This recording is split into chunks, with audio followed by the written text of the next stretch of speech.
Hello students, I am Adarsh Tiwari and welcome to JEE step up academy. तो इस video series में हम क्या कर रहे हैं, तो हम आपको हेल्प कर रहे हैं आपकी चॉइस फिलिंग में। तो यहां पर हम सारे जो टॉप आईआईटीज हैं उनमें कौन सी रैंक पर कौन सी ब्रांच आपको मिल सकती है, कौन सी कैटेगरी के अनुसार, वो सारी चीजें हम आपको यहां पर बता रहे हैं। ठीक है, तो हम यहां पर पहुंच चुके हैं कौन से आईआईटी पर। तो अब आईआईटी रुड़की की बात आती है, तो यहां पर ये एक बहुत ही अच्छा कॉलेज है, आप जानते हैं। और टॉप 7 आईआईटीज की बात की जाए तो उसमें से एक ये भी आता ही है हमेशा। तो यहाँ की सारी ब्रांचेस पर एक बार नजर डाल लेते हैं। उससे पहले इसकी फोटो वोटो देख लो आप लोग कि भैया क्या बढ़िया यार, ये तो एकदम शानदार फोटो है। ठीक है, हाँ ये भी तो होना चाहिए ना, ये आईआईटी रुड़की किसी संसद भवन की फोटो लगा दी है। चलो, यहां पर जो सबसे पहली ब्रांच है वो है आईआईटी रुड़की में। अगर बी आर्क आर्किटेक्चर आप करना चाहते हो, ठीक है, बीटेक की बात नहीं है, बी आर्क करना चाहते हो तो यहां पर 15,376 पर ये ओपन होती है और क्लोज होती है 17,464 पर। ठीक है, यहां पर बात किसी कर रहे हैं हम जनरल की, कैटेगरी यहां पर है, पूल इधर पर है, मतलब जेंडर न्यूट्रल है कि फीमेल ओनली के लिए बात की जा रही है। यहां पर जेंडर न्यूट्रल मतलब लड़का लड़की दोनों के लिए, फीमेल ओनली के लिए अलग से लिखा हुआ है हमने। और ओपनिंग और क्लोजिंग रैंक्स यहां पर आपको मेंशन्ड है। ठीक है, यहां पर सारी कैटेगरीज है, जैसे जनरल हो गया, general EWS economic weaker section, non creamy layer OBC जो होते हैं उनको भी यहां पर मेंशन किया हुआ है। और कहीं पर अगर पर्सन विद डिसेबिलिटी की बात आएगी तो पीडब्ल्यूडी से उसको भी यहां पर मेंशन है। ठीक है, तो यहां पर सारी रैंक्स को आप देखो, ये जो रैंक है ये आपको अप्रोक्सीमेटली वो रेंज बताएगी कि कहां से कहां तक आपको जो है ये ब्रांच मिलने की संभावना है। अगर इसके बीच में आपकी रैंक आ रही है तो हाँ फिल कर सकते हो बी आर्क में आर्किटेक्चर फ्रॉम आईआईटी रुड़की। तो आप ये देख पा रहे हो कि भाई अगर जनरल की बात की जाए काफी हाई रैंक तक वो पहुंच रहा है। जनरल फीमेल की बात की जाए तो 9,537 से स्टार्ट होकर 24,098 पर वो क्लोज हो जा रहा है। और बाकी यहां पर general EWS female only, OBC NCL सबके लिए रैंक्स दी हुई हैं। मैं यहां पर जब साइड में हटता हूं तो आप पॉज करके इन सबको लिख भी सकते हो या स्क्रीनशॉट ले सकते हो, आपके ऊपर है। ठीक है, चलो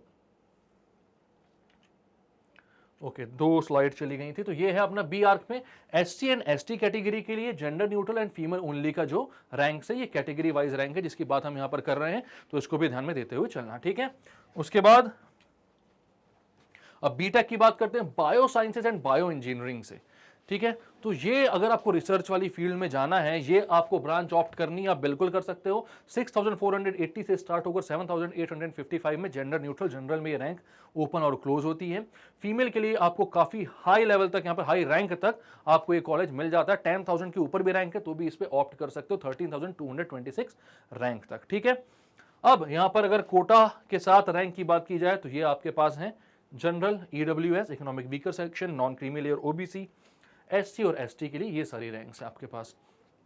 ये ब्रांच आप तभी चूज करना जब आपको रिसर्च वाली फील्ड में जाना हो, वरना भाई एक बहुत अच्छा ऑप्शन होता है बीटेक से सिविल इंजीनियरिंग करने का। मैं एक जनरल आपको राय देना चाहता हूं, सिविल इंजीनियरिंग एक कोर ब्रांच है, बहुत ही अच्छी ब्रांच है और वो ना यार काफी हाई रैंक तक पहुंच जाती है, मतलब 6,500 में भी वो आपको यहां पर आईआईटी रुड़की में मिल सकती है। वैसे आगे देखेंगे अपन उसकी एक्चुअल क्या वैल्यू है, लेकिन मुझे जहां तक मालूम है अगर आपकी रैंक 6,500 के आसपास आ रही है तो आईआईटी रुड़की में सिविल इंजीनियरिंग आप कर सकते हो। तो काफी अच्छा एक ऑप्शन है यार, सिविल इंजीनियरिंग करो डायरेक्ट और उसमें आप कैंपस प्लेसमेंट निकालो, आपके पास भर भर के मौके आएंगे आईआईटी से अगर आप सिविल इंजीनियर बनकर निकलते हो तो। बीटेक केमिकल इंजीनियरिंग भी एक अच्छा ऑप्शन है, यहां पर भी रैंक आप देख रहे हो 4,222 से स्टार्ट होकर 5,075 तक क्लोज हो जा रही है जनरल में, जेंडर न्यूट्रल में। फीमेल वालों को तो भैया 10,128 तक का यहां पर मौका मिल जा रहा है। ठीक है, बाकी सारी रैंक्स भी आप देख लीजिए। चलो इसके बाद बीटेक सिविल इंजीनियरिंग मैंने बोला ही था, 4,433 से स्टार्ट होकर 6,853 पर क्लोज हो रही है। तो यहां पर देखो अगर कंपैरेटिवली एनालिसिस करें हम तो ये 6,480 से 7,855 के बीच में है और ये 6,853 तक के बीच में है, मतलब 400 450 रैंक है इनके बीच में, जहां पर जो उस ब्रांच को ऑप्ट कर रहे हैं स्टूडेंट्स वो यहां पर सिविल इंजीनियरिंग को ऑप्ट कर सकते हैं। ठीक है, अगर आपका मोटो है आपको अच्छे कॉलेज से, एक अच्छी ब्रांच से इंजीनियरिंग करनी है, आईआईटी टॉप 7 आईआईटीज में जाना है, ये एक अच्छा ऑप्शन है। और आप देखोगे ना आईआईटी मद्रास भी ले लो, टॉप आईआईटी को भी ले लो किसी, तो भी वहां पर सिविल इंजीनियरिंग की रैंक ना इसके आसपास पहुंच जाती है यार। तो आप टॉप आईआईटी से सिविल इंजीनियरिंग करना प्रेफर कर लेना, बाकी दूसरी ब्रांचेस लेने से बेटर है। ठीक है, इसके बाद यहां पर एसटी और एसटी के लिए भी यहां पर रैंक बहुत हाई पहुंची हुई है, ये कोटे वाली रैंक है तो भैया काफी हाई है ये। हाँ, एसटी वालों में तो भाई 172 और 375 पर ही क्लोज हो गई, मतलब एसटी जो कोटा से जेंडर न्यूट्रल रैंक है वो काफ़ी लोगों ने ऑप्ट किया है, काफ़ी कम रैंक पर ही ऑप्ट कर लिया है। ठीक है, चलो कंप्यूटर साइंस इंजीनियरिंग, इसके तो क्या ही कहने भाई। ये तो मतलब अगर आपको मिल रही है तो आप बहुत ही ब्रिलियंट स्टूडेंट होंगे किसी भी आईआईटी में। इससे पहले आईआईटी मद्रास, आईआईटी कानपुर, खड़गपुर में देखे होगे आप, टॉप 100 वाले ही सब इसको भर ले जाते हैं, टॉप 200 में काम हो जाता है। यहाँ पर तो फिर भी कहाँ तक पहुंच गया है, अगर जेंडर न्यूट्रल जनरल की बात की जाए तो 271 से 413 पर ये क्लोज हो रहा है, और फीमेल में तो 1400 तक पहुंच गई ये रैंक। बहुत अच्छी अपॉर्चुनिटी है अगर आप 1400 रैंक में भी कंप्यूटर साइंस से इंजीनियरिंग कर पा रहे हो, आईआईटीज वो भी टॉप 7 आईआईटीज में से किसी एक से, तो भाई ये बहुत अच्छी अपॉर्चुनिटी, आप कर लेना इसको बिल्कुल। ठीक है, बाकी सारी रैंक्स देखो आप, सारे कोटा में भी आपको टॉप 100 में रैंक लानी पड़ेगी, टॉप 200 में रैंक लानी पड़ेगी। OBC non creamy layer female only को यहां पर भी थोड़ा सा बेनिफिट मिल रहा है। इसके बाद ये देखो ओबीसी एनसीएल पीडब्ल्यूडी एक ही सीट गई थी, वो देख सकते हो आप। एससी और एसटी कोटा में भी यहां पर टॉप 500, चाहे फीमेल हो तो भी टॉप 500 में आपको रैंक लानी पड़ेगी, तब जाकर आपको मिलेगा यहां पर। और अगर जेंडर न्यूट्रल है भाई तो फिर 84 से 123 के बीच में एससी खत्म है, 15 से 60 के बीच में एसटी खत्म है। तो कंप्यूटर साइंस के लिए तो बहुत मारा मारी है। और अगर आपको इसी फील्ड में जाना है तो मैं फिर से एक बात बता दूं कि आप टॉप 5 आईआईटीज, टॉप 7 आईआईटीज में से कोई सा भी आईआईटी ले लो और स्किल्स डेवलप करो। आपको ब्रांच को छोड़कर, अपनी ब्रांच को छोड़कर बाकी के कैंपस में भी बैठोगे, स्किल्स अच्छी हैं तो लेकर चली जाएगी कंपनी आपको, तो अच्छा खासा पैकेज आपको मिल सकता है। और मैं फिर बोल दूं, आईआईटीज के एनवायरनमेंट इतने अच्छे होते हैं, वहाँ पर हॉस्टल में रहते ही जो इंटर हॉस्टल कॉम्पिटिशन्स होते हैं उनको जब आप खेलते हो, उसमें कोडिंग सीख लेते हो, रोबोट वॉर सीख लेते हो, तो वहाँ पर आपकी जो टेक्नोलॉजी है, आपकी जो स्किल्स है वो बहुत डेवलप हो जाती है, तो कैंपस आपका सिलेक्शन हो जाता है बहुत अच्छा से। ठीक है, अब यहाँ पर BTech data science and artificial intelligence, तो डेटा साइंटिस्ट बनना है आपको, आईआईटी आर्टिफिशियल इंटेलिजेंस में जाना है आईआईटी से, तो ये बहुत अच्छी ब्रांच है और बहुत ज़्यादा जल्दी फिल हो रही है, क्योंकि बहुत सारे आईआईटीज़ में ये ब्रांच नहीं मिल रही है। ठीक है, तो यहां पर आपने क्या बोला, जनरल जेंडर न्यूट्रल, देख लो रैंक, टॉप 1000 के स्टूडेंट्स ने 535 से 822 के बीच में इस रैंक को उठा लिया है।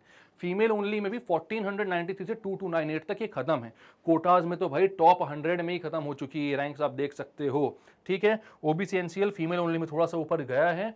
एससी एसटी के रैंक भी आप देख रहे हो, टॉप 500 में चाहिए एसटी में रैंक, और एसटी में चाहिए टॉप 700 में रैंक, तब जाकर आपको ये ब्रांच मिल सकती है। ठीक है, चलो बीटेक इलेक्ट्रिकल इंजीनियरिंग एक कोर ब्रांच है और अच्छा ऑप्शन है। यहां पर भी आपको 2-2,500 के आसपास रैंक है, तो टॉप 7 आईआईटीज में ये जो रैंक, ये जो इंजीनियरिंग इलेक्ट्रिकल इंजीनियरिंग वो मिल जाएगी किसी न किसी कॉलेज में।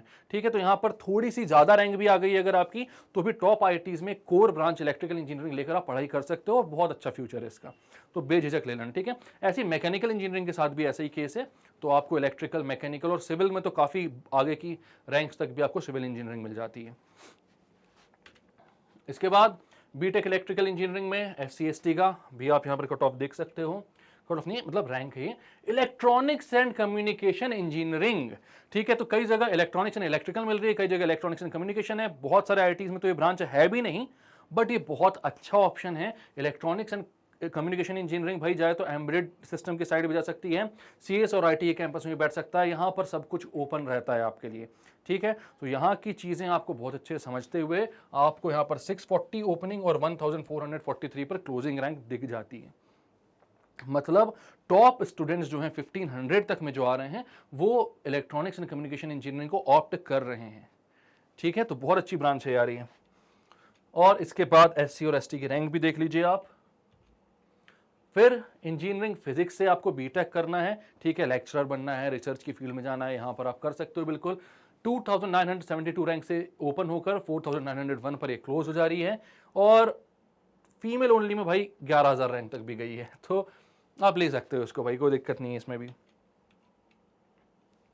यहाँ पर मैंने बोला ही था जैसे इलेक्ट्रिकल है वैसे मैकेनिकल भी है, एक कोर ब्रांच है, और इसमें भी जो रैंक है वो हायर साइड तक जाती है, तो 4189 की क्लोजिंग रैंक थी। मतलब यहाँ तक आप उम्मीद कर सकते हो कि आपको सीट मिल जाए कहाँ पर, आईआईटी रुड़की में मैकेनिकल इंजीनियरिंग बीटेक में, जबकि बहुत अच्छी ब्रांच है ये भी आपका फ्यूचर जो है वो सिक्योर कर देगी। एससी और एसटी की रैंक थोड़ा सा ज़्यादा जल्दी कर दिया मैंने, तो आप इसको देख लो एक बार, और इसमें अगर आपको लेना है स्क्रीनशॉट तो ले लो। Then metallurgical and material science, तो मेटलर्जी और मटेरियल साइंस में भी भाई कई सारी इंडस्ट्रीज हैं आजकल जो कि इसके लिए भी कैंपस लेकर आ रही हैं, और ज़्यादा रैंक है आपकी तो भी आपको आईआईटी रूरकी जैसे इंस्टीट्यूट से पढ़ने का मौका मिल जाता है, कैंपस सिलेक्शन भी हो जाता है। और साथ में एक बात और कि भाई अगर आपको मैंने बताया हुआ है दूसरी ब्रांचेज में भी जाना है तो भी आप ये ले लो, दूसरे कैंपस में भी बैठो, स्किल्स डेवलप करो, ठीक है, क्योंकि टॉप आईआईटी का फायदा मिल जाता है यहाँ पर आपको। सारी रैंक्स देखो यहाँ पर, एससी और एसटी के लिए भी रैंक देखो। आगे चलते हैं प्रोडक्शन एंड इंडस्ट्रियल इंजीनियरिंग, वैसे तो इनके भी कैंपस आएंगे, अगर आप इस ब्रांच को लेते हो तो भी कैंपस सिलेक्शन की पूरी पूरी उम्मीद आप रख सकते हो, और अच्छे से पढ़ाई करते जाओ, आपका फ्यूचर सिक्योर है। लेकिन अगर आपको दूसरी ब्रांच के कैंपस में बैठना तो स्किल्स डेवलप करो, अच्छे आईआईटी से ज़्यादा रैंक पर भी एक ब्रांच उठाकर आप फायदा उठा सकते हो, ठीक है। चलो एससी में भी देखो भाई क्लोजिंग रैंक कहाँ तक पहुँच रही है, 1742 तक। चलो तो इसके साथ ही इस वीडियो को हम करते हैं खत्म यहाँ पर। आई होप आपके जितने भी डाउट्स होंगे कि रैंक पर कौन सी रैंक पर आईआईटी रूरकी में हमें कौन सी ब्रांच मिल सकती है वो सब कुछ क्लियर हमने कर दिया होगा यहाँ पर। अगर फिर भी कोई डाउट है तो आप कमेंट सेक्शन पर उसका क्वेश्चन हमसे पूछ लीजिए, और काउंसलिंग से रिलेटेड कोई भी डाउट है, जूसर से रिलेटेड कोई भी डाउट है तो आप हमेशा हमसे पूछिए। हमारे वेबसाइट पर भी आप विजिट कर सकते हैं, हमें मेल भी कर सकते हैं, जो भी हेल्प बनेगी हम आपको करेंगे, वो भी फ्री ऑफ कॉस्ट। मिलेंगे नेक्स्ट वीडियो में जहां पर ऐसी इन्फॉर्मेशन मैं आपके लिए लेकर आऊंगा। तब तक के लिए अगर अच्छा लगे वीडियो तो इसको लाइक कीजिए, सब्सक्राइब कीजिए हमारे चैनल को और शेयर कीजिए इसको, ये तो हमारा मोटिवेशन है, ठीक है। तो bye bye, keep studying and take care.